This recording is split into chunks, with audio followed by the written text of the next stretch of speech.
Good morning, जय हिंद, नमस्कार। कैसे हो आप सब? आई होप अच्छे होंगे, बढ़िया होंगे। चलिए मैं बता दूं, इस लेक्चर में हम लोग बिहार बोर्ड 11th का जो प्रोग्रेशन चैप्टर की शुरुआत किए थे लोग, उसका हम लोगों ने एपी का कॉन्सेप्ट पूरा क्लियर कर लिया और जीपी का कॉन्सेप्ट पूरा क्लियर कर लिया। जीपी का पार्ट 1 कॉन्सेप्ट किए हम लोग। पार्ट 2 में हम लोग आधे कॉन्सेप्ट को देखेंगे और पार्ट 3 जीपी का हम लोग पार्ट 3 कॉन्सेप्ट ले चलेंगे, यानी 3 कॉन्सेप्ट में हम लोग जीपी का सारा कॉन्सेप्ट क्लियर कर लेंगे। ओके, इसके बाद आता है एचपी, हार्मोनिक प्रोग्रेशन। ओके, तो चलिए लेक्चर को स्टार्ट करते हैं। लेक्चर को स्टार्ट करने से पहले बता दो, जो इस चैनल पर नया है चैनल को सब्सक्राइब कर लेना और बेल आइकन को प्रेस कर देना, अपने दोस्तों के पास शेयर कर देना जो बिहार बोर्ड 11th में है अभी। ओके, चलिए पिछले लेक्चर में हम लोगों ने पढ़ा था सम ऑफ एन टर्म्स, यानी एन पदों, एन गुणोत्तर श्रेणी। जब मान लीजिए एन गुणोत्तर श्रेणी दे दिया आपको और उसमें एन पदों का योगफल पूछे तो उसका फार्मूला हमने देख लिया। नहीं देखे हो अभी तक तो पिछला लेक्चर जाकर देखो क्लियर। चलिए इस लेक्चर में हम लोग पढ़ेंगे sum of an infinite terms, sum of infinite term, अनंत पदों का योगफल, अनंत पदों का योगफल।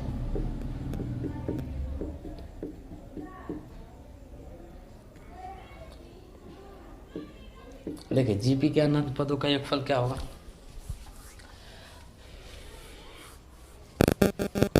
मान लीजिए हमको 1 2 4 8 16 डॉट डॉट इनफाइनाइट टर्म्स है। ये किस में है? जीपी में। कैसे पता चला? मल्टीप्लाई जो है सब में सेम हुआ है, सब में 2 से मल्टीप्लाई हुआ है। क्या हुआ है? सब में 2 से मल्टीप्लाई हुआ है। ओके, अब देखो, इसलिए यह जीपी में। एपी में क्या होना चाहिए?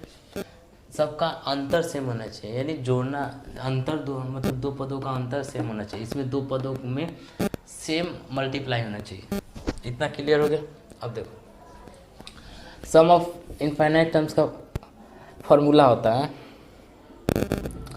Infinite, sum of infinite a upon 1 minus r. क्या होता है?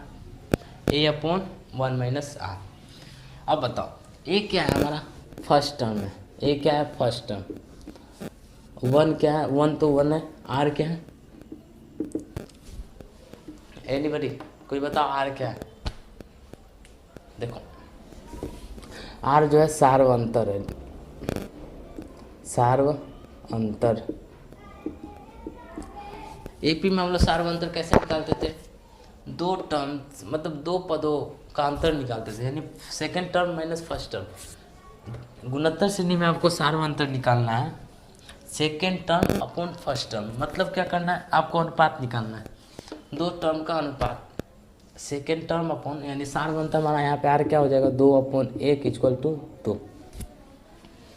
क्या होगा सार्व अंतर? R equal to 2 upon 1 upon equal to 2। ये फॉर्मूला लिख लीजिएगा। तो आर का मान पता चल गया हमारा, ए का मान पता चल गया 1। तो सम इनफाइनाइट टर्म्स निकालो। ए कितना है? 1 1 माइनस आर कितना हो गया? 2। 1 अपॉन माइनस 1, यानी -1 हमारा इनफाइनाइट टर्म हो जाएगा। इनफाइनाइट टर्म हमारा क्या हो जाएगा? -1। क्लियर हो गया इतना?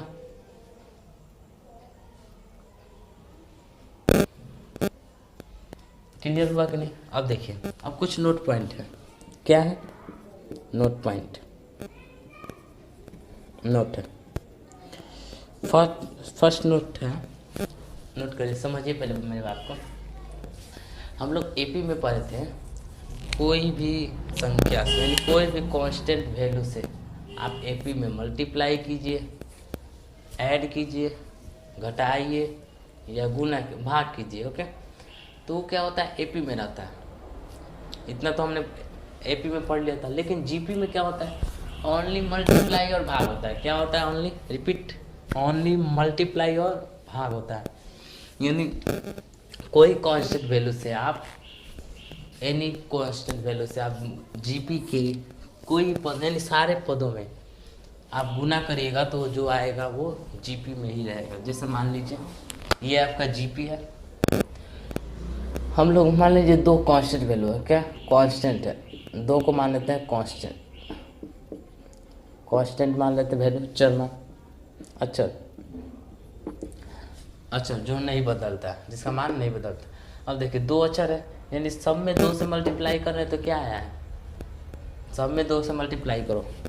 यहाँ पे हम लोग दो से मल्टीप्लाई किए 2, यहाँ पे 2 दूना 4, यहाँ पे 4 दूना 8, 16, बस क्या होगा 1 हट जाएगा। तो फिर भी तो ये क्या है, जीपी में है ना, जीपी में है कि नहीं। तो फर्स्ट नोट क्लियर हुआ कि नहीं। देखिए फर्स्ट नोट कहता है जीपी के सभी पदों में, जीपी के सभी पदों में हम किसी भी अचर मान से गुणा या भाग करते हैं तो आने वाला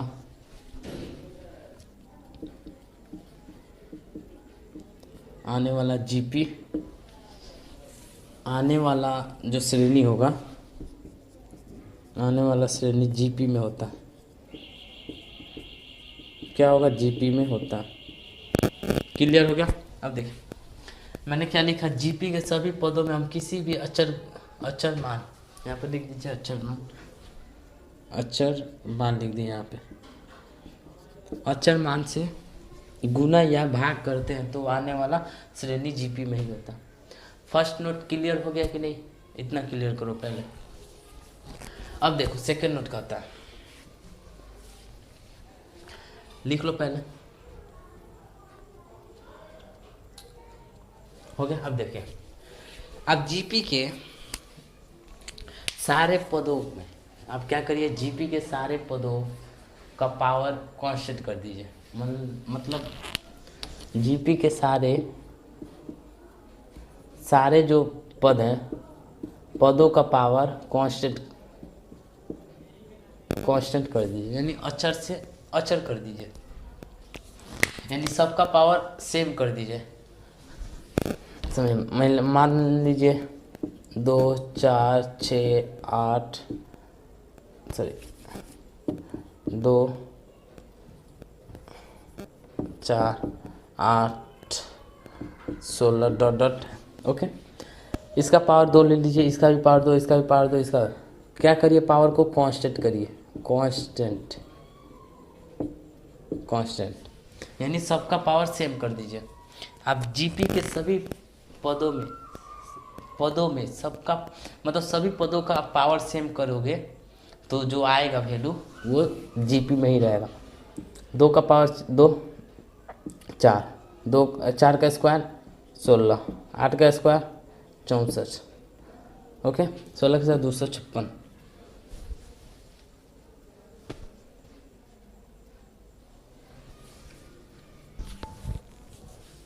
ओके, अब देखिए ये हो गया, ये क्या है, जीपी में है, ये जो आया है श्रेणी, ये क्या है, जीपी में है। तो सेकंड नोट हमारा क्या करता है, नोट पॉइंट, जीपी के सभी पदों में हम जीपी के सभी पदों के पावर को यानी घात को कांस्टेंट कर देते हैं, कर देने पर आने वाला GP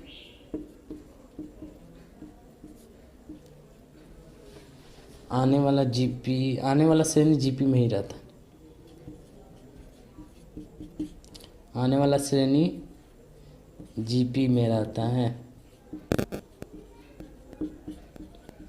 second note point clear हुआ कि नहीं, आई होप क्लियर हो गया होगा। देखिए थर्ड नोट पॉइंट क्या कहता है, आप जीपी के सभी टर्म पदों में लॉग ई से गुना करिए, यानी लॉग बेस ई, लॉग बेस ई से मल्टीप्लाई कीजिए। किस में मल्टीप्लाई करना है? जीपी के प्रत्येक टर्म में, मैंने प्रत्येक पद में, टर्म्स मतलब पद होता है, ओके। जीपी के आप प्रत्येक पद में लॉग ई से मल्टीप्लाई करिएगा तो वो जीपी में ही रहता है। आने वाला श्रेणी क्या होगा? जीपी। मान लीजिए आपको A1 A2 A3 dot dot AN तक है, क्या है? जीपी में मान लीजिए। अब इसको हमको क्या करना है? लॉग ई से मल्टीप्लाई करना है। क्या करना है? लॉग ई लेना है, यानी लॉग ई लेने का मतलब क्या हुआ? लॉग ई से मल्टीप्लाई करना। अब देखो, लॉग ई ले लो, लॉग ई बेस 1, लॉग ई A2, लॉग ई A3। यहाँ पे लॉग ई जो है मल्टीप्लाई हुआ, मल्टीप्लाई होने से हमारा जो जीपी का टर्म है, मतलब जीपी का जो पद है वो क्या है? पावर में, बेस में नहीं है। देखिए, लॉग का एक रूल होता है, लॉग में 2 होता है। इसको जो बोलते हैं बेस बोलते हैं। क्या बोलते हैं? बेस। इसको पावर बोलते हैं। क्या बोलते हैं? पावर। लॉग में ये होता है, एक बेस होता है, एक पावर होता है, मतलब ऊपर जो होता है पावर होता है। इतना क्लियर हुआ कि नहीं? तो जो पावर में होगा, जैसे मान लीजिए आप लॉग ई में मल्टीप्लाई किए हैं, तो जो ऊपर होगा ना, तो ऊपर क्या होना चाहिए? हमारा जीपी का प्रत्येक टर्म होना चाहिए। तो ये क्या होगा? तो ये जो वैल्यू है, सॉरी मैंने उल्टा बता दिया, ये जो वैल्यू होगा ये एपी में होता है। किसमें होगा? ये एपी में होगा। अगर आप लॉग ई से मल्टीप्लाई करोगे, अगर आप लॉग ई से मल्टीप्लाई करोगे और जो जीपी का टर्म होगा वो पावर में होगा, लॉग के पावर में, लॉग का बेस में नहीं। लॉग का बेस यहाँ पे क्या है? ई है, पावर नहीं है। समझो मेरी बात को, यहाँ पे देखो, ई क्या है? बेस है, और पावर क्या है? ए है, ओके। तो अगर जीपी का प्रत्येक टर्म लॉग से मल्टीप्लाई करने पर पावर में जाता है, तो वो जो आने वाला श्रेणी होता है वो हमारा एपी में होता है। क्या होता है? एपी हो जाता है। Third note point, okay. अगर हम लॉग ई से मल्टीप्लाई कर देंगे, हमारा जो यहाँ पे जीपी का प्रत्येक टर्म आना चाहिए। क्या आना चाहिए? जीपी का प्रत्येक टर्म, प्रत्येक में भाग करो, मल्टीप्लाई करोगे तो प्रत्येक का टर्म आना चाहिए, ओके। प्रत्येक पद जब पावर में होगा, लॉग के पावर में जब जीपी का प्रत्येक पद होगा, तो जो आएगा श्रेणी वो एपी में रहता है, ओके। अब देखिए, अगर आपके सवाल में आ रहा है, आपके दिमाग में एक क्वेश्चन आया होगा, अगर हम चेंज कर दे तो जीपी के प्रत्येक पद को बेस में लिया दे तो क्या होगा? सुनना पहले मेरी बात को। अगर हम जीपी के प्रत्येक पद को बेस में ला दे तो, बेस यहाँ पे अभी देखो, जब एपी का कंडीशन है तो यहाँ पे बेस क्या है? ई है, बेस हमारा ई है। अगर हम प्रत्येक जीपी के पद को बेस बना दे तो जो श्रेणी बनेगा वो कहाँ जाएगा? वो किस में होगा? एपी होगा, जीपी होगा या एचपी होगा? ये एयरफोर्स का भी ये क्वेश्चन है, एयरफोर्स का। अभी तो आप 11th का कॉन्सेप्ट देख रहे हो, लेकिन एयरफोर्स में ये क्वेश्चन जो है रिपीटेड क्वेश्चन है, लॉग ई वाला। देखो, अगर मान लो A1 A2 A3 dot dot AN तक है, ओके। हमें क्या करना है? लॉग A1 A2 को बेस बनाना है, यानी लॉग ई पावर में करना है, लॉग ई, लॉग ई क्या करना है? बेस बनाना है। तो हमें करना क्या होगा? लॉग को क्या करना है? वो आपके क्वेश्चन में दिया रहेगा, यहाँ पे देखो, ये अभी कहाँ है? जीपी में। जब लॉग किसी भी जगह, मान लें जब हम जीपी के सभी टर्म्स यानी सभी पदों में लॉग ई से भाग करते हैं, तो आने वाला जो श्रेणी होगा वो कहाँ होगा? एचपी में होगा। क्या होगा? एचपी में। समझो, हमने गुना किया तो क्या हुआ, ई जो था बेस में हो गया, जब भाग करेंगे तो ई हमारा पावर में चला जाएगा। लॉग का रूल होता है, आप लॉग का जो पढ़ोगे ना 8 रूल, उसमें आपको मिलेगा। देखो तो ये भाग करेंगे तो चेंज हो जाता है, पावर बेस में हो जाता है, बेस पावर में हो जाता है। तो देखो जब लॉग ए बेस ई पावर में, ये क्या है पावर में, ई क्या है हमारा, ई पावर में है। तो पावर में जब जीपी का टर्म बेस में आ जाता है तो जो आने वाला श्रेणी होता है वो एचपी में होता है। चौथा नोट पॉइंट,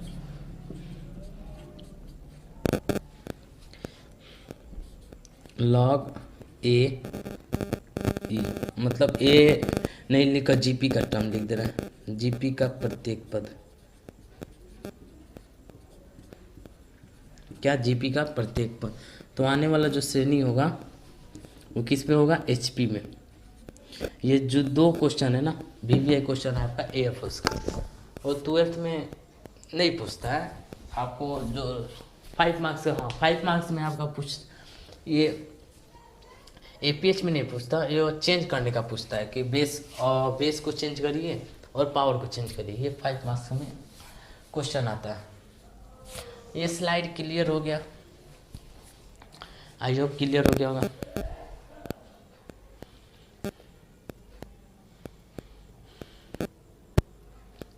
नोट डाउन करो।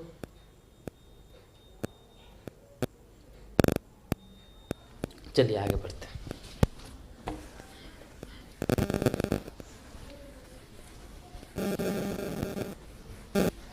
इन सब का पीडीएफ आपको टेलीग्राम चैनल पर मिल जाएगा। टेलीग्राम चैनल का नाम है मैथमेटिक्स वाला, ओके।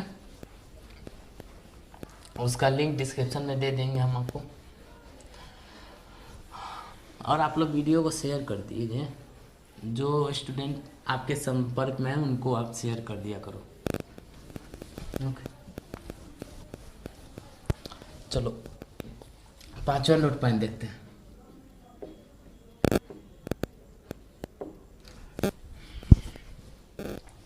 मान लो जीपी का एक पद है, श्रेणी है 2 4 6 2 4 8 16 32, ये जीपी है, जीपी का श्रेणी है, ओके। 5वां नोट पॉइंट कहता है कि अगर हम फर्स्ट टर्म और लास्ट टर्म को मल्टीप्लाई करें तो जो वैल्यू होगा, सेकेंड टर्म और लास्ट का सेकेंड टर्म को मल्टीप्लाई करेंगे, जो वैल्यू होगा क्या होगा, सेम होगा। क्या होगा, सेम होगा। समझना मेरी बात को।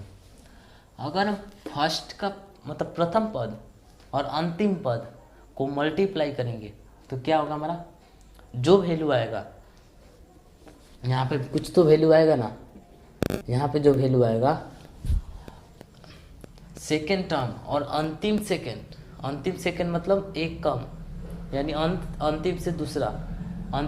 मान लो आपको जीपी का इतना ही टर्म दिया है 32, यहीं पे खत्म हो जा रहा है। इसमें मैं आपको समझाने की कोशिश कर रहा हूँ कि प्रथम से दूसरा पद 4 और लास्ट से दूसरा 16 में मल्टीप्लाई करोगे, सेम वैल्यू आएगा। 16 चुके, यहाँ पे 64 आया, यहाँ पे 32 दूना 64। क्या वैल्यू में कोई डिफरेंस?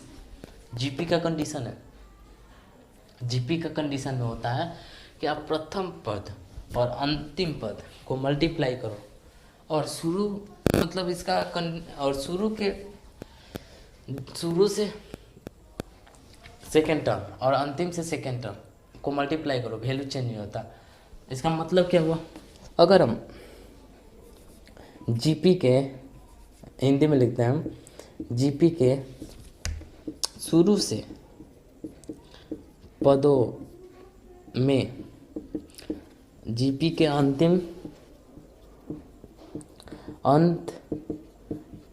से पदों में गुना करें तो गुना करते हैं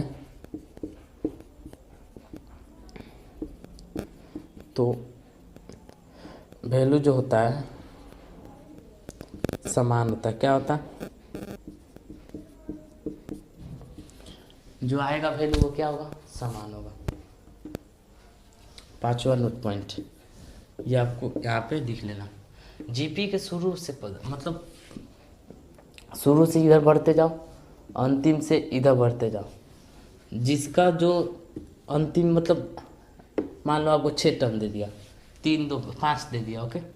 तो 5 दे दो शुरू का और अंतिम का, उससे एक कम तो पीछे से एक कम, उससे आगे से जितना कम पीछे से उतना ही कम में करके मल्टीप्लाई करना है। ये चीज़ समझ में आ गया होगा आपको, ओके, इजीली। तो जो वैल्यू आएगा वो सेम होगा, कांस्टेंट होगा। इतना क्लियर हुआ कि नहीं? पहले इतना ओके।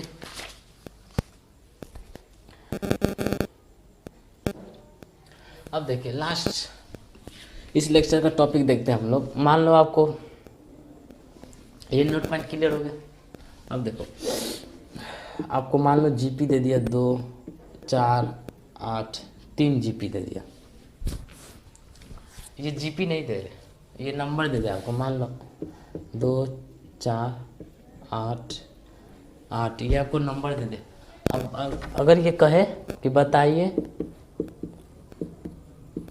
दिए गए श्रेणी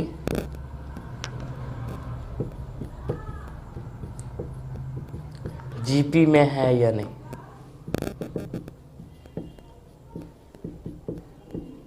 जीपी में है या नहीं। अब क्या करना है? जांच करना है। क्या करना है? जांच करना है कि ये जीपी का पद श्रेणी है कि नहीं, ये जीपी में है कि नहीं। एपी में भी हो सकता है। तो देखो अगर एपी में होगा, देखो अगर एपी में होगा तो डिफरेंस सेम होगा। डी जो अंतर होगा वो क्या होगा? सेम होगा। और जीपी में क्या होगा? उनका गुना का अंतर सेम होगा, यानी गुना जो कांस्टेंट वैल्यू से गुना सब में किया होगा वो सेम होना चाहिए। या बी स्क्वायर 2c होता है। क्या होता है? नहीं सॉरी, जीपी के लिए हाँ बी स्क्वायर AC होता है। अगर 3 पद दे दे आपको 2 4 6 A B C, ये आपको 3 टर्म दे दे। अब बताइए ये जीपी में है या नहीं।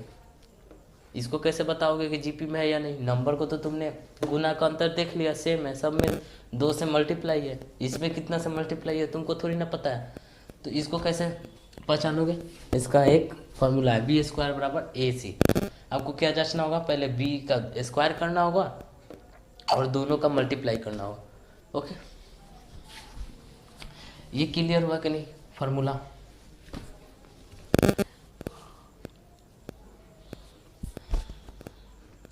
क्लियर हो गया? अब देखो अगर आपको 4 पद दे दें ABCD, क्या दे दे? 4 पद। अब बोले क्वेश्चन में कि बताइए जीपी में है या नहीं, ये 4 पद जीपी में है या नहीं, बताना जरा मेरे को।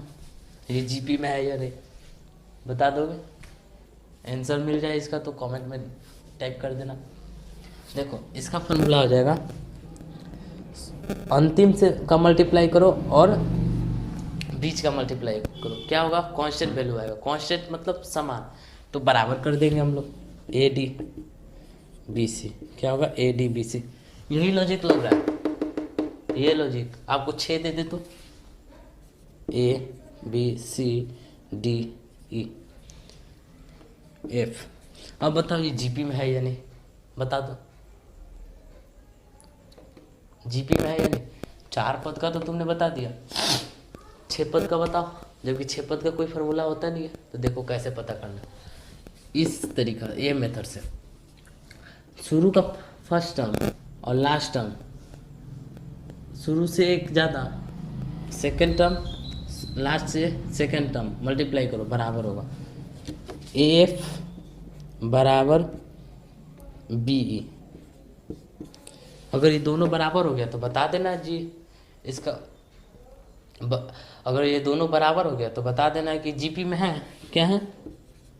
जीपी में है, सीधा सवाल। या ए में एफ से मल्टीप्लाई, हाँ वही तो बात है। अंतिम का अंतिम से मल्टीप्लाई करो और इससे एक कम इससे एक कम करके मल्टीप्लाई करो, जो वैल्यू आएगा वो सेम आएगा। अगर वैल्यू सेम आ जा रहा है तो ये जीपी में है, वैल्यू सेम नहीं आएगा तो जीपी में नहीं है। अब इसका वैल्यू दिया रहेगा आपको क्वेश्चन में, ओके। ये मैंने समझाने के लिए बताया। तो ये 3 फॉर्मूले आपको क्लियर हुए कि नहीं? 1 2 1 2 3 फॉर्मूले क्लियर हो गए। इस लेक्चर में हम लोग यहीं तक पढ़ेंगे, आगे अगले लेक्चर में तो इसको कंप्लीट कर देंगे। मैंने बोला ना इस गुणोत्तर से नहीं लंबा है, इसलिए हम लोग इसको 3 चैप्टर मतलब 3 पार्ट में कंप्लीट करेंगे, 3 लेक्चर में, ओके। इतना में कोई डाउट हो तो आप कमेंट में टाइप करना और अपने दोस्तों को शेयर भी कर देना, ओके। चलिए फिर मिलते हैं अगले वीडियो में। नमस्कार, जय हिंद।